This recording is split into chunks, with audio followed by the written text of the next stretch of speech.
मित्रांनो, तुम्हाला माहिती आहे का, छत्रपती शिवाजी महाराजांच्या कारकिर्दीमध्ये स्वराज्यामध्ये साधारणतः 350 ते 360 किल्ले होते. त्यापैकी छत्रपती शिवाजी महाराजांनी किती किल्ले हे स्वतः बांधले होते आणि किती किल्ल्यांची डागडुजी केली होती?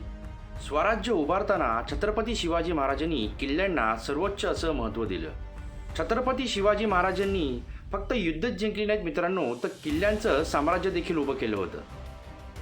छत्रपती शिवाजी महाराजांनी त्यांच्या कारकिर्दीमध्ये मित्रांनो साधारणतः 111 किल्ले हे स्वतः बांधले आणि जे किल्ले पहिल्यापासून अस्तित्वात होते अशा 49 किल्ल्यांची डागडुजी केली. म्हणजे साधारणतः मित्रांनो छत्रपती शिवाजी महाराजांच्या कारकिर्दीमध्ये स्वराज्यात 160 किल्ले हे स्वराज्याशी जोडले गेलेले होते.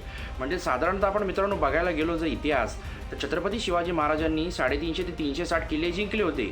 पण जे छत्रपती शिवाजी महाराजांनी स्वतः बांधले आणि ज्या किल्ल्यांची डागडुजी केली असे 160 किल्ले छत्रपती शिवाजी महाराजांच्या खूप जवळ होते. या किल्ल्यांमध्ये डोंगरी किल्ले, भुईकोट किल्ले आणि सागरी किल्ले या किल्ल्यांचा समावेश होतो.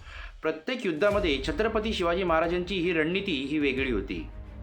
यातील काही किल्ले मित्रांनो महाराष्ट्र, तामिळनाडू, कर्नाटक आणि गोवा या राज्यात पसरलेले आहेत. स्वराज्याची सुरुवात ही 12 मावळ प्रदेशातून झाली मित्रांनो. या छोट्या भागात 8 मजबूत असे किल्ले आहेत. छत्रपती शिवाजी महाराजांचं हे धोरण स्पष्ट होतं मित्रांनो, घाट तिथे किल्ले, जेणेकरून या किल्ल्यांमुळे स्वराज्याची सीमा सुरक्षित ठेवणे फार उपयोगी पडत होते. अशा प्रकारे मित्रांनो छत्रपती शिवाजी महाराजांनी या स्वराज्यामध्ये या किल्ल्यांची बांधणी करून हे स्वराज्याची सीमा असो किंवा हे स्वराज्य असो अधिक शक्तिशाली आणि बळकट कसं ठेवता येईल याच गोष्टीचा नेहमी विचार केला. बाकी मित्रांनो, तुम्हाला या व्हिडिओबद्दल काय वाटते कमेंट करून नक्कीच सांगा आणि जर व्हिडिओ आवडला असेल तर नक्कीच लाईक, कमेंट आणि शेअर करा.